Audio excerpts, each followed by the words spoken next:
In the Satipatthana Sutta, Buddha declared that this path is Ekayana. This is the only way.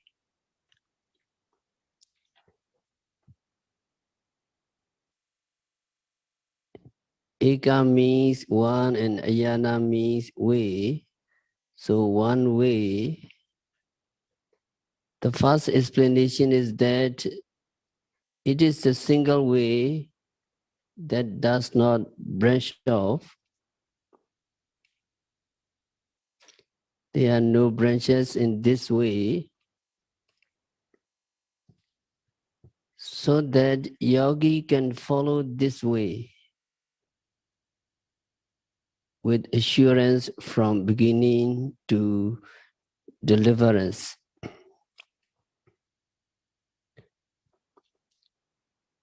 And this way has to be trodden alone in practicing meditation. We are traveling in samsara journey.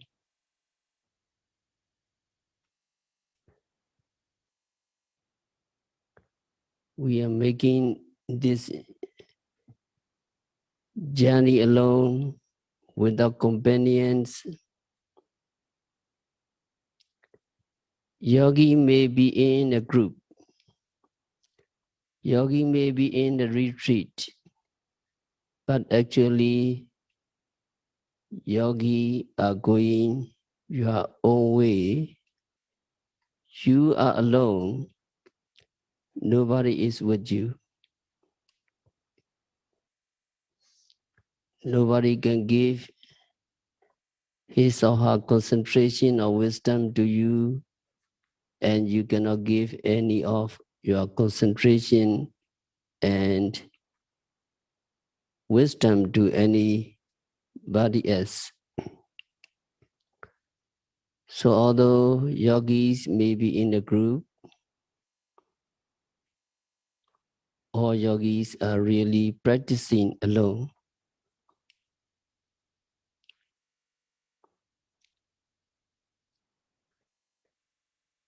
And this way is discovered by the Buddha. And we are very fortunate to follow this path that Buddha discovered.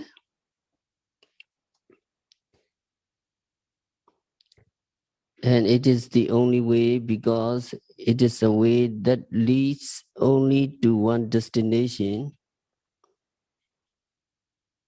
to Nibbana. So when you are going along this way, you will surely reach your destination.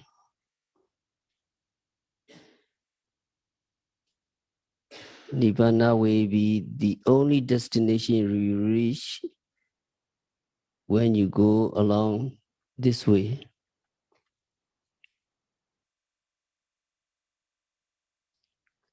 This is the only way to reach Nibbana. There's no other ways. The Satipatthana or mindfulness way is the only way to Nibbana, the end of suffering, the destructions of all mental defilements.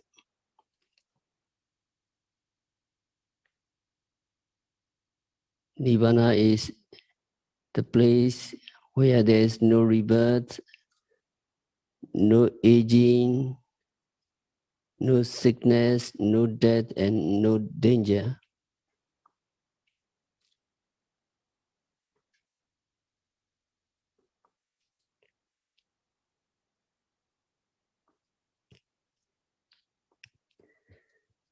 So the first benefit is Saddhana Visuddhiya, for the purifications of beings. That means for the purification of the minds of all beings. The minds of all beings are tainted with mental defilements.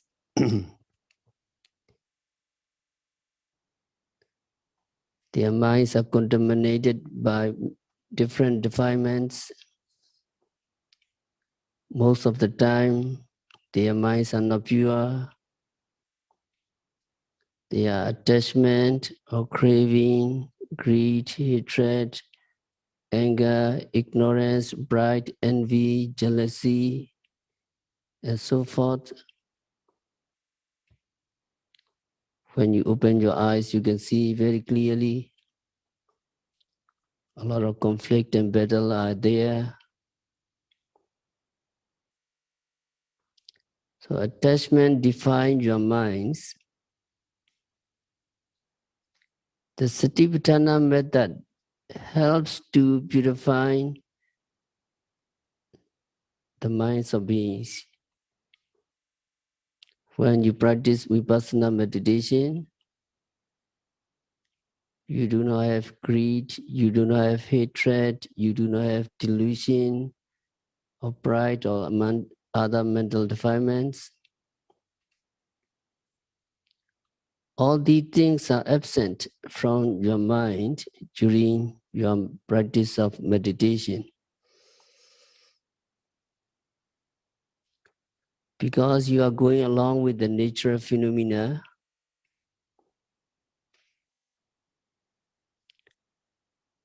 nature phenomena are flowing continuously. And when you see the true nature of the nature phenomena, mental defilements are absent. So when you have reached the destination, then your mind will be totally free from kilesa. By going along this path, yogi will reach the highest stage of attainment and your mind will be totally pure.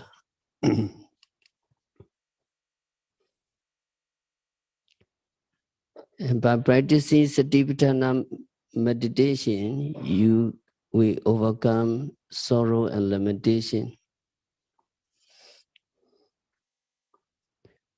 When you practice Vipassana, you try to be aware of everything that is happening to you, to notice everything that comes to you at the present moment. When you are aware of everything, when you observe everything during meditation, the mental defilements will disappear. When you reach the final stage of Arahanthood, yogi will have overcome sorrow and lamentation together.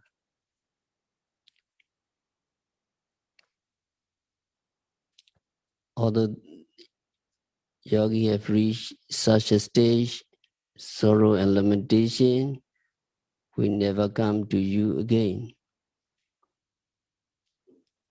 There are many people whose sorrows and lamentation have been overcome by the practice of Satipatthana Vipassana meditation.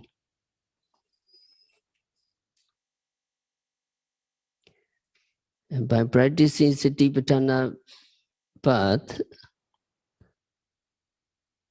you will overcome pain and grief. Pain means physical pain and grief means mental pain.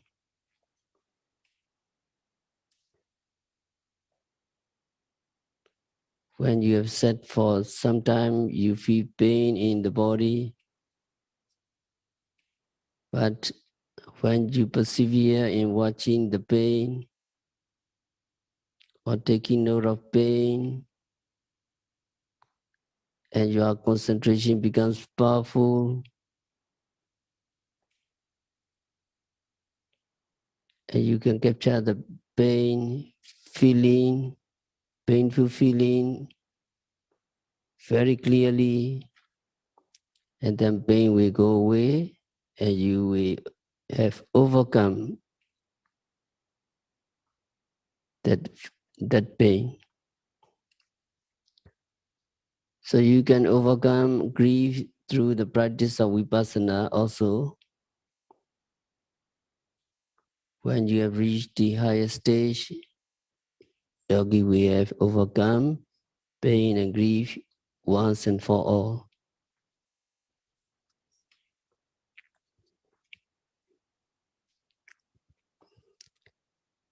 And nyayasa adhigamaya, that means you will reach the noble path when you practice vipassana meditation. Noble path here means types of consciousness that appears at the moment of realization. When meditators realize the truth, which is nibbana, there arises in them a type of consciousness that is called megacita, path consciousness. It is called path consciousness because when you have reached this stage of consciousness, you can be certain to reach nibbana on this path. It surely will lead there.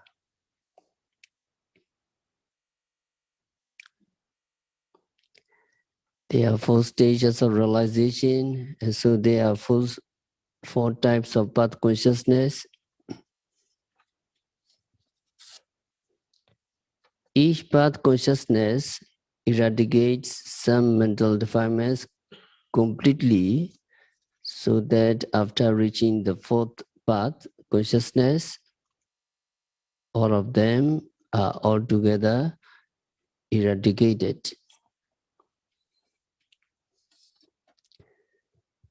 The mental defilements eradicated by path consciousness will not return to you. For reaching the noble path, for attaining this type of consciousness that can eradicate the mental defilements altogether, Satipatthana is the only way. And you will surely realize Nibbana when you practice Satipatthana meditation. We can say that reaching the noble path means reaching the state of path consciousness, and realizing Nibbana means reaching the state of fruition consciousness, phalacita. Immediately after the path consciousness comes the fruition consciousness. Both the path consciousness and the fruition consciousness take Nibbana as their object. So they both perceive Nibbana directly. Either of these 2 moments can be called moments of realizing Nibbana. So 7 benefits you will gain surely when you practice meditation completely.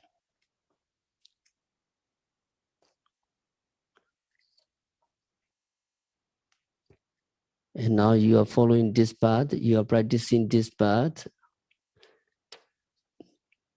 This is Satipatthana path is very simple.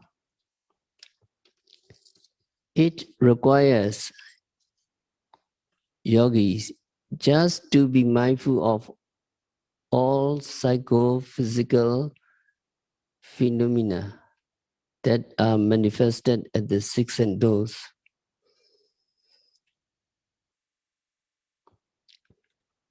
However, in the beginning, yogi cannot note every phenomena manifested. So we recommend yogis to start the practice with limited objects, just with the rising and falling of the abdomen. Because as many dedicated meditators,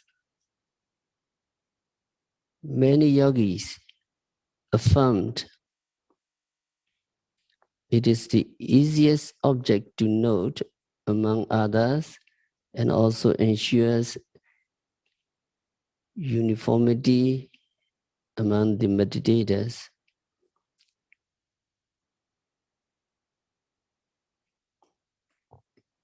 Of course, you can start with any phenomena else manifested at any of the six senses.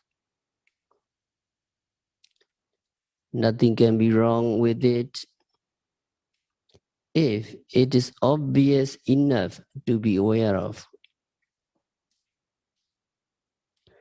So you can start with the practice with the observation of seeing or hearing or smelling or tasting or touching or any part of your body like head, leg or any parts else.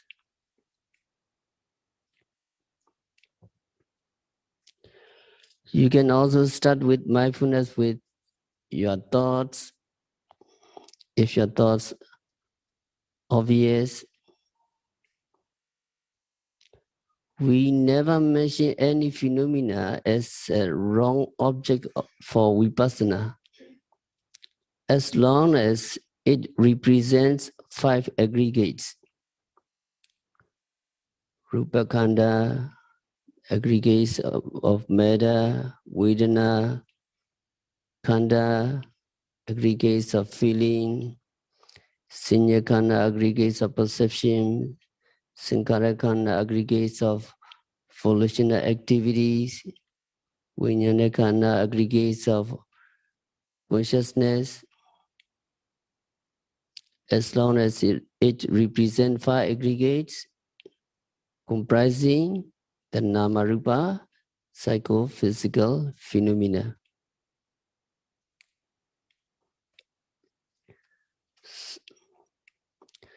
So we advise meditators to start their practice with the abdominal movement,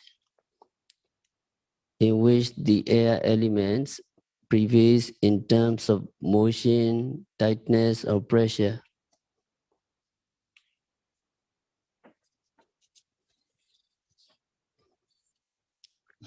So the rising and falling of the abdomen is all about air elements.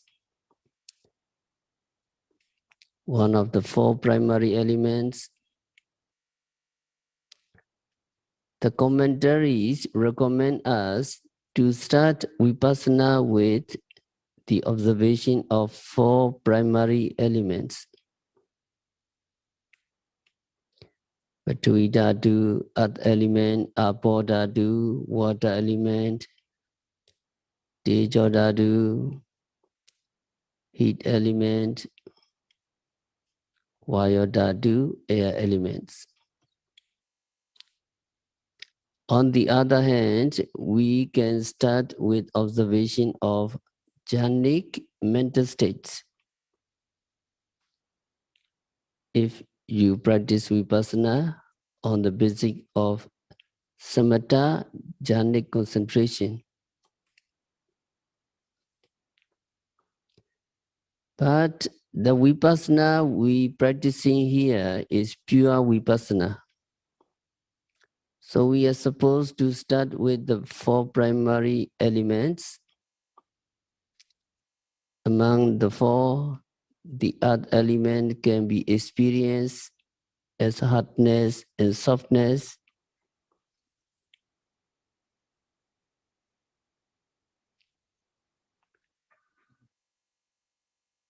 You can be aware many times.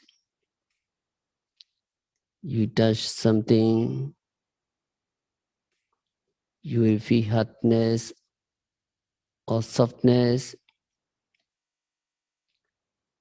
Yogi can start vipassana with that elements also. And fire elements is temperature, hot, cold or warm. Yogi may start with that fire elements also. And water element is wetness or fluidity. You can start with that water element also if obvious enough. In brief, Yogi can observe any phenomena if obvious enough. And Visuddhimagga Mahādhika mentioned Yatha Bhagata Vipassana Bhi Niveso. Vipassana focus on whatever obvious. According to the commentary on path of purification, Visuddhimagga Mahādhika, we should begin Vipassana with what is obvious and simple, but not with what unobvious and subtle. Practice of meditation is like the process of learning. You have to start with easy lessons, but not with difficult ones. In the monastic education, for example, it is impossible for students to learn Abhidhamma, Patthana in early school years. How can a child begin his education with a difficult subject? The same holds true for the beginner meditators. The Buddha's Vipassana meditation is very simple. It can be just to be mindful of 4 bodily postures: going, standing, sitting, or lying. Very simple. In the Satipatthana Sutta, Buddha said, Kiccantowa Kiccamiti Pajanati. When going, yogi knows I'm going. This instruction is so simple that some people doubt about whether it is the Buddha teaching. If it were not the words of the Buddha, they would have rejected it outright.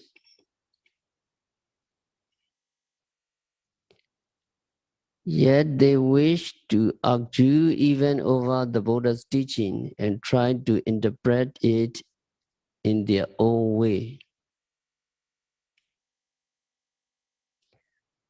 They criticize that you would look awkward if you not going when going. And moreover, they said you would be aware of going just in a conventional sense, but not in an ultimate sense. They criticize like this.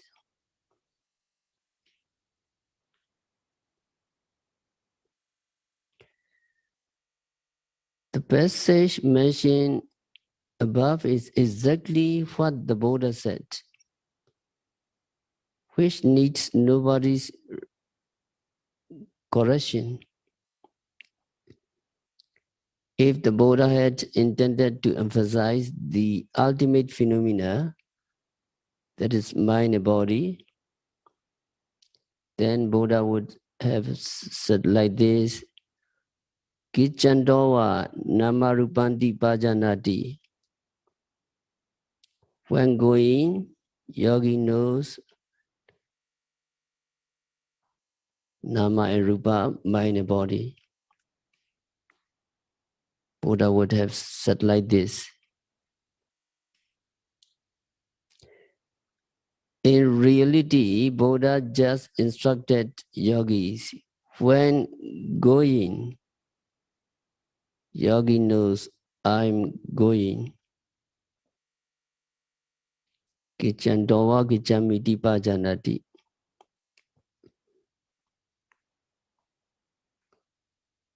Regarding this, the most venerable Lady Sayādaw wrote a book, Anatta Dipani. Venerable Lady Sayādaw said in this way, when going, yogi have to note every step as I go, with the mind focused on the feet. Not a single step should be taken without mindfulness.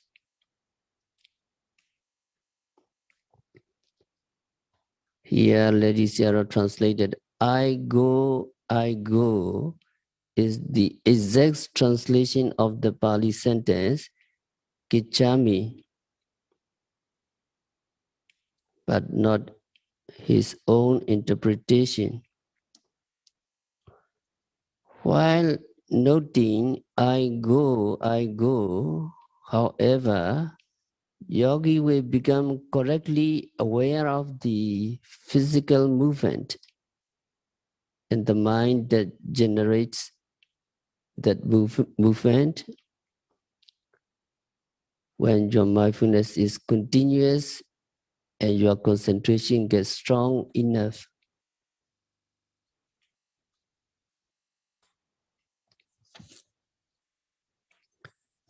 that is why yogi have to note when going, you note going in the short form instead of the full sentence, I'm going. Similarly, yogi have to note concurrently any activities they do, like lifting the foot, moving it forward, putting it down, and so on.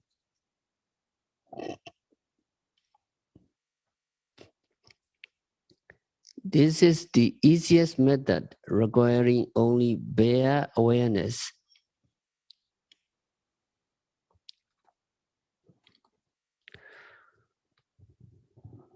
While when sitting, yogi may note sitting, according to the teaching of the Satipatthana Sutta, Nisenawa Nisenamiti Pajanati. You may note sitting, but it would be monotonous or it would be boring to note such a single object for long. As an alternative, therefore, teacher recommend you to note the rising and falling of the abdomen, which is obvious, easy to note, and not as monotonous. By noting in this way, we guarantee you can develop Vipassana insight knowledge.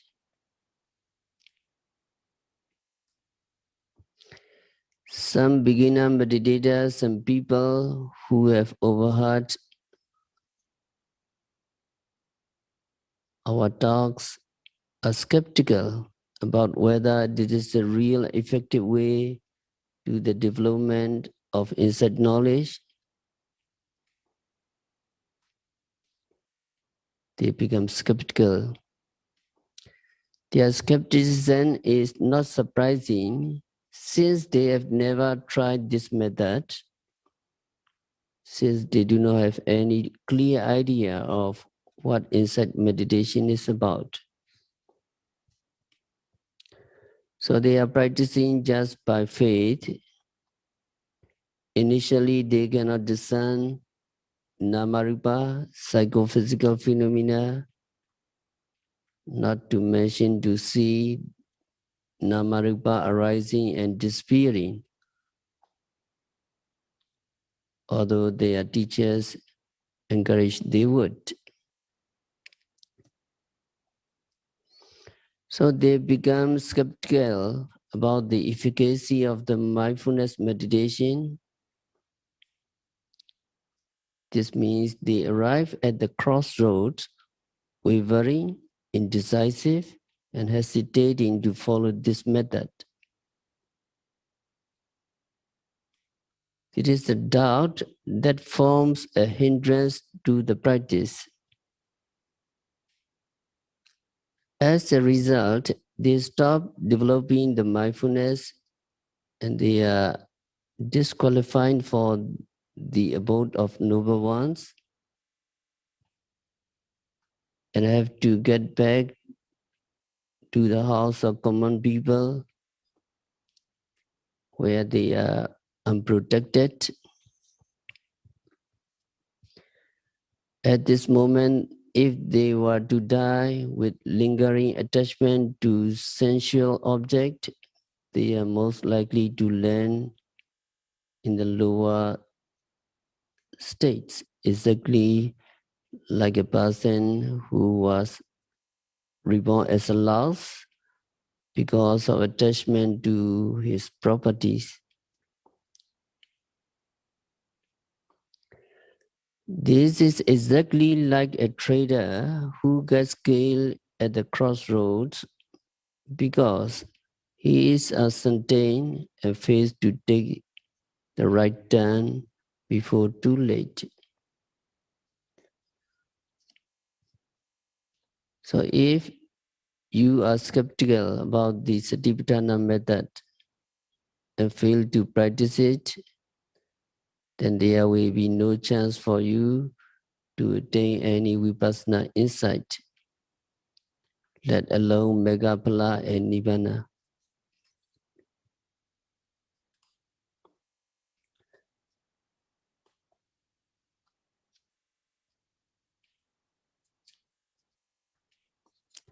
So people will remain liable to be reborn in woeful states and to suffer all kinds of woes, such as aging, sickness, and death, and so on, throughout the cycle of rebirths. That is why Buddha encouraged us to get rid of the skeptical doubt. We should clear our doubt, practice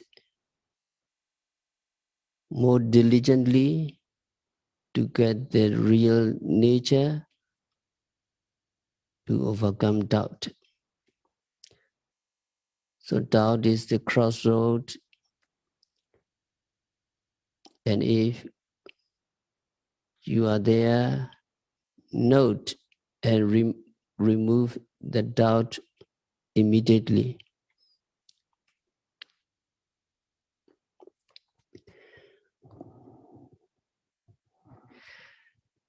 There is still much to be said about the mental hindrances to enlightenment. In short, all we have to do is just to note and remove these mental hindrances as soon as they arise. In this way, our minds get purified of these mental hindrances. They are barrier to mental development, bhavana, like shutting down the gate to Nirvana. For example, suppose there is a gate that is too narrow for two persons get through at the same time, and therefore when one person gets in, the other person cannot get in or out. In the same way, when wholesome consciousness arises, unwholesome consciousness cannot arise. And when unwholesome consciousness arises, wholesome consciousness cannot arise. Because consciousness, good or bad, arises one at a time, but not two or more at the same time. In the same way, when mindfulness arises, no evil thoughts can raise. When evil thoughts arise, there is no mindfulness.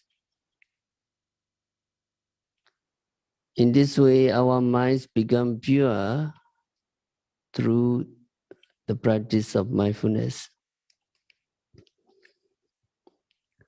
When there arise hindrances, nivarana, sensual desire, ill will, sloth and torpor, restlessness and remorse and skeptical doubt, there cannot arise mindfulness or any mental development. Then the mental hindrances would become very strong and authoritative, like commanding the Dharma development to stop. Hey, Bhavana, mental development, you stop. Like commanding like this is how they hinder Dharma development. So long as there is mental hindrances, there is no mental purity. The mind can by no means be purified if mental hindrances often interrupt the mindfulness.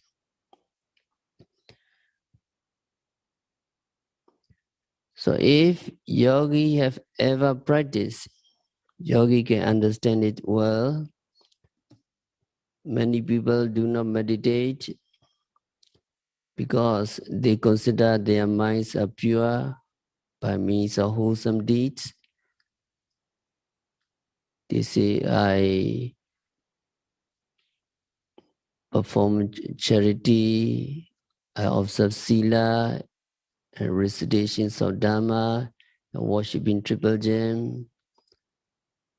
So my mind is pure, they say like this. If asked, why you not meditate? They would reply that their minds are pure enough. They never do anything wrong. They never do anything evil. Never think of anything destructive to other world beings. Nevertheless, they quickly realize how unruly and polluted their mind is when they take up mindfulness meditation.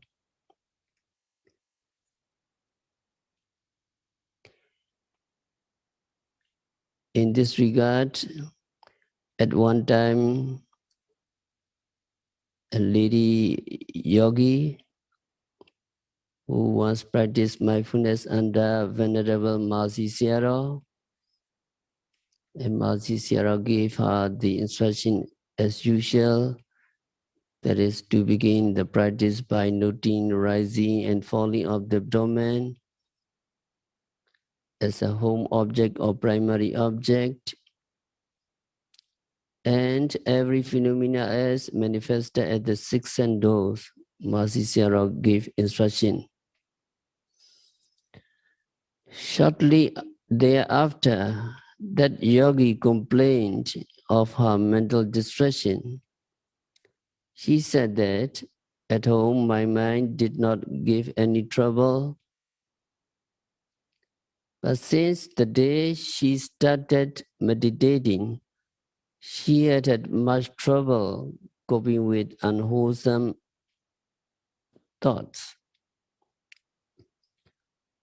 Of course, it was simply naive of her to think that her mind was always pure at home. Then Mahasi Sayadaw encouraged that yogi in this way. Yogi, it is actually an indication that you now start to be aware of your mind. You never observe your mind at home, so you are not aware of your thoughts, good or bad, and so you think your mind is pure. Now you develop mindfulness and start to be aware of your every arising mental states. You may think of something unwholesome at one moment, but you become aware of it at the next.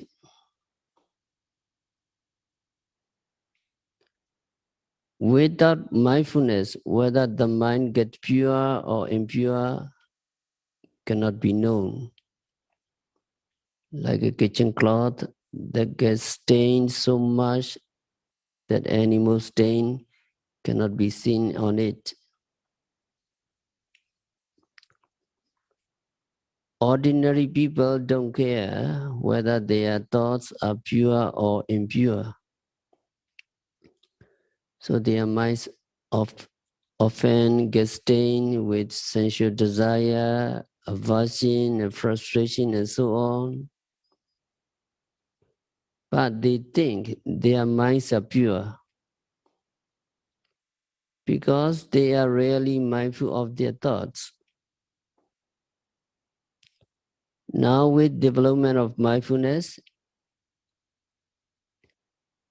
they become aware of mental impurity distinctively, like a stain that manifests itself distinctively on a lily white handkerchief.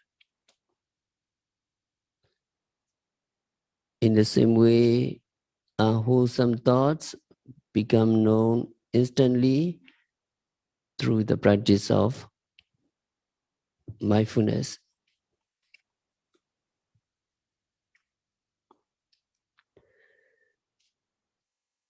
So we will continue tomorrow. We have to stop our discourse for today.